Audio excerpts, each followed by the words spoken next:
Right. And Jeff, is that the same for you guys at Aeromotive? Yeah, quite a bit. Sorry, I disappointed everybody by Hey, getting my video going. there he is. I think the big thing with us is having a drag racer that's willing to test the product that you have conceptually come up with that works fine on a test stand. But we all know that we don't race test stands, we don't race dynos, so we have to get real world expertise. And that comes from someone that has a well-built program that you trust because we may not be there. We may send them the product and say, hey, send back data, send back, every run you've made, tell us what you think. So that's very important. So relationships are everything for us with sponsored cars. We embrace them into the family because I'm going to try and use them a whole lot more than they think that they're going to get used, so I can get my return on investment back tenfold. And also, the drag racer or the racer in general is who gives us new product ideas. They tell us what they're struggling with, where they need help. Hey, if you made something that did this, this, and this, that would solve this, this, and this problem. And Steve Matusik, that founded the company, was an engineer. So we're all about solving problems.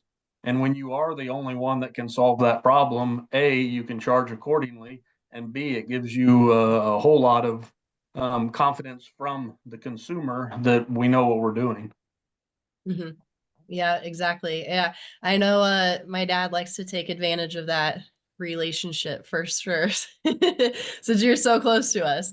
Yeah. So to stick with you, Jeff, so Jackie had talked about kind of pulling back with doing activations at the track. Um, is there any activations that you guys do, or is it where you're just kind of relying on the teams at the track that can help you, like what Jackie was saying? We're definitely more geared that way. We come across as a very large company, but we're really not. Our marketing department has 1.5 people in it, 2 people in it. So I'm really dependent on somebody that can do everything I need them to do on their own without me bothering them, without me having to ask for it. And we love to get people involved in activations of, especially of new product. New product is the lifeblood of any automotive aftermarket company. We're not growing our industry, unfortunately. So the only way we as manufacturers can make more money is we either have to take market share or we have to keep coming out with new product.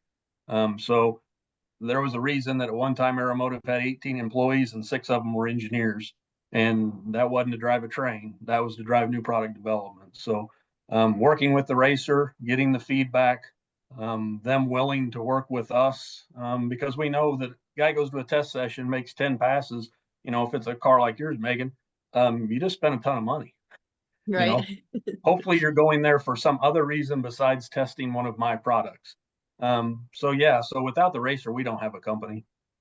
hmm So with that, do you have any new products coming out for 2025?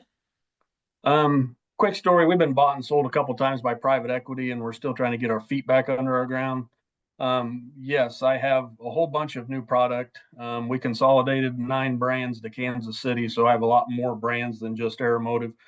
We're slowly getting back to focusing on new product. I have some rather large electric fuel pumps, more for that street drag and drive kind of guy, the guy that does drag week or sick week, or is just flat out a street racer.